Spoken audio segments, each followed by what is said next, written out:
The exploitation of African American women.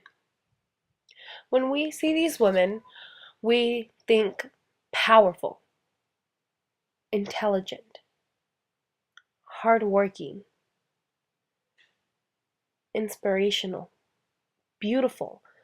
But what does society see? Society sees Mammy, the Sapphire, the tragic mulatto, and the infamous Jezebel. These stereotypes have been portrayed in music and movies due to the enslavement of African American women and the power of their masters. However, our generation is trying to fight against these labels. But to begin, we must first identify the stem, the root, of how these stereotypes came about. In the slavery era, dominance was key. The white man dominated over everything. Most men took advantage of their African American women slaves, but in many different ways. The Mammy character is shown as an obese woman who is asexual. Sometimes this character is portrayed with large breasts, and this allowed the male slave owners to disavow their sexual interest towards African American women. Mammies were also seen as faithful and loyal. They were the role model during the slavery period, so being shown as faithful and loyal towards their masters would help the other slaves be faithful and loyal as well. The infamous Jezebel is an African American woman whose number one thought is sex, sex, sex. Jezebels are seen as seductive and untrustworthy. They are often made to make other African American women jealous. These stereotypes derive from the manner in which slave masters treated some of their female slaves. Slave masters would fulfill their sexual needs by forcefully having sex with their female slaves, wrongfully exerting control over them. For example, in the movie 12 Years a Slave, slave owner Epps fulfills his sexual needs by using his female slave Patsy as his concubine. He rapes her over and over. Epps also highlights her. For example, she picks 500 pounds of cotton, more than any woman or man on that plantation, and he shows her affection and calls her my Patsy. Now, Patsy did not ask for this attention, nor for the sex, but due to the image the white man has created in order to save their marriage and their relationship, the Jezebel was created, to show how African American women are nothing but sex-crazed objects. Another common image is a sapphire. In fact, this is the most common image in which most people think of today. The sapphire is seen as a bitch.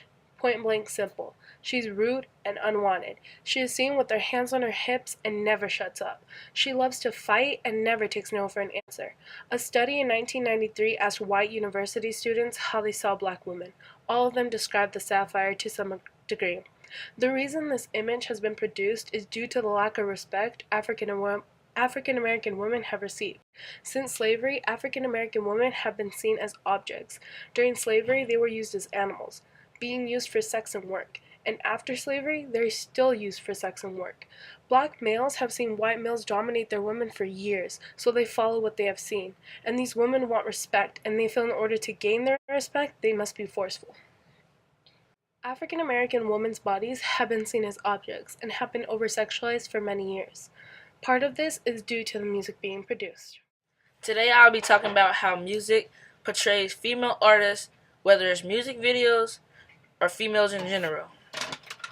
We live in a sex-saturated culture, a culture that has reduced women in a commodity or object for years. In society, they claim that we are all free and equal, but there is an awful lot of influence in the media that concludes otherwise. Rap videos not only affect body image, but they also convey a mentality that all women are influenced to men. Female artists are being seen as being property and sex objects or simply show lack of respect for women as human beings. For example, Nicki Minaj and Rihanna are often African American women who portray their bodies as objects. Nicki Minaj highlights her butt because she knows that will help her sell records. Rihanna is very sexual as well. These women do things not only to sell records, but because African American have always been portrayed this way. Women are one of the top advertisement agencies in the music industry. Most of the lyrics in the hip-hop music consist of mentioning the size of women's breasts instead of her beautiful personality or intelligence. At the age of 13, 50% of American girls are unhappy with their bodies, and the number increases to 70% at the age of 17 with the help of media's negativity. Women are portrayed as good only for sex, but men are praised in the abuse of or exploit women. These insults seek to degrade women and keep them in their place.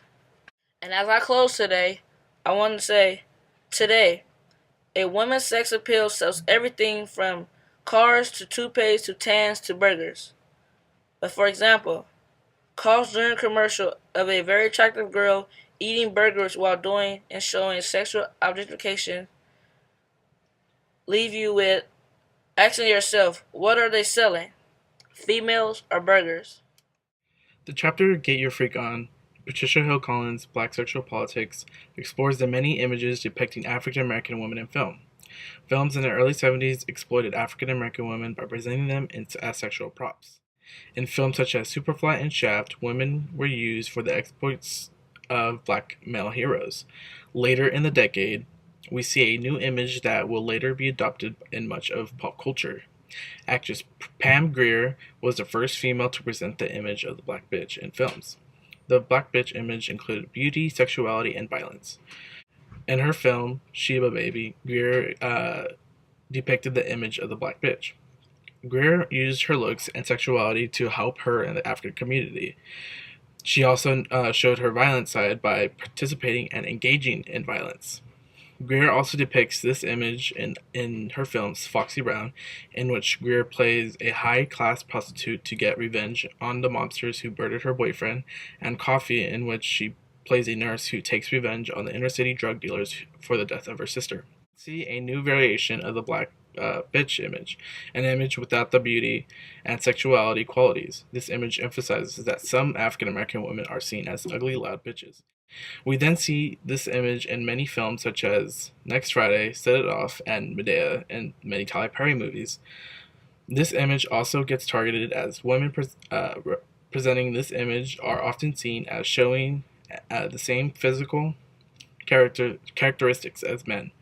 That's why we see males playing big, hefty females in characters such as Big Mama in Big Mama's House and Medea in Tyler Perry movies. Tyler Perry movies in general depict many stereotypes set on African American females. The character Medea is a mix between the Mammy and the Sapphire. In Medea Goes to Jail, we see the Jezebel image to the character of Candace Washington, who works as a prostitute because she felt it was the only thing she could do. We also see the Jezebel image in the film Temptations, when the character Judith becomes sexually adventurous and cheats on her husband. Many blaxploitation films have depicted and used women in certain images, such as through sexuality and violence. Black women are constantly placed in negative stereotype boxes. These boxes are put in place by the ills of slavery and have been reinforced through television, media, and music over time.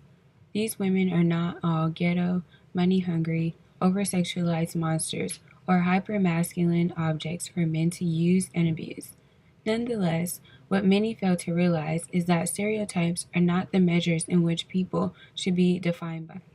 It is unfair to lump black women into categories of judgment such as Mammy, Jezebel, and Sapphire stereotypes. Black women are much more than what stereotypes try to define them as. They are leaders, teachers, doctors, homemakers, entrepreneurs, and so much more. The plight of the black woman has been hard, but she has never ceased to rise above, accomplishing so much more than what stereotypes had diminished her to be.